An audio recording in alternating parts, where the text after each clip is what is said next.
ಒಂದು ಒಳ್ಳೆ ಉದಾಹರಣೆ ಹೇಳ್ಬಿಡ್ಬೇಕು ನಾನು ಇಲ್ಲಿ, ಇದನ್ನ ಮಕ್ಕಳ ಕೇಳಿಸ್ಕೋಬೇಕು, ಇದು ಚೆನ್ನಾಗಿರೋದು. ಅಲೆಕ್ಸಾಂಡರ್ ಭಾರತಕ್ಕೆ ಬಂದ, ತನ್ನ 36ನೇ ವಯಸ್ಸಿಗೆ ಅರ್ಧ ಪ್ರಪಂಚ ಗೆದ್ದಂತ ಮನುಷ್ಯ.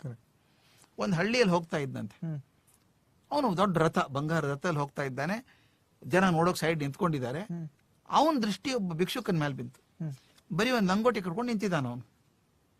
ಇವನಂದ ಪಾಪ ಬಡವ ಇರಬೇಕು, ಮಂತ್ರಿಗೆ ಅವ್ನಿಗೇನ್ ಬೇಕು ಕೊಟ್ಬಿಡು ಅವನಿಗೆ ಅಂದಂತೆ. ಇವನ್ ಹೋದ, ಅವನ್ ಭಿಕ್ಷುಕನ ಕಡೆ ಹೋದ. ನೋಡೋ ನಿನ್ನ ದೈವ ತೆಗಿತು, ಚಕ್ರವರ್ತಿ ಕಣ್ಣು ನಿನ್ ಮೇಲೆ ಬಿದ್ದಿದೆ, ನಿನಗೆ ಏನ್ ಬೇಕೋ ಬಿಡ್ಕೊಂಡ್ಬಿಡೋ, ಕೊಟ್ಬಿಡ್ತೀನಿ ನಾನು ಅಂದಂತೆ. ಅವ್ನು ಯಾರು ಅಂತ ಕೇಳಿದಂತೆ. ತಗೊಂಡು ಏನ್ ಮಾಡ್ತೀಯ? ಚಕ್ರವರ್ತಿ ಅವನು ಅಂತ. ಯಾವ ದೇಶ ಚಕ್ರವರ್ತಿ? ಮುದುಕ ಪ್ರಶ್ನೆ ಕೇಳೋದು ಮುಗಿತಾನೆ ಇಲ್ಲ. ಇಲ್ಲೋ ನಿನ್ ಗೊತ್ತಿಲ್ಲ, ಅರ್ಧ ಪ್ರಪಂಚ ಗೆದ್ದಂಥವನು ಅವನು ಅಂತ. ಅಯ್ಯೋ ಇನ್ನು ಅರ್ಧನೇನಾ? ಇನ್ನು ಅರ್ಧ ಯಾವಾಗ ಗೆಲ್ತಾನಂತೆ ಅಂತ ಕೇಳ್ತಾ ಇದ್ದ. ಅವ ಅಲೆಕ್ಸಾಂಡರ್ ಕೆಳಗೆ ಇಳಿದು ಬಂದ, ಏನೋ ನಡೀತಾ ಇದೆ ಅಂತ. ಇವನು ದಡ್ಡ ಬಡವ ಅಷ್ಟೇ ಅಲ್ಲ ಸರ್, ಮೂರ್ಖ ಬೇರೆ ಇದ್ದಾನೆ ಇವನು. ಏನ್ ಬೇಕೋ ಕೇಳ್ಕೊ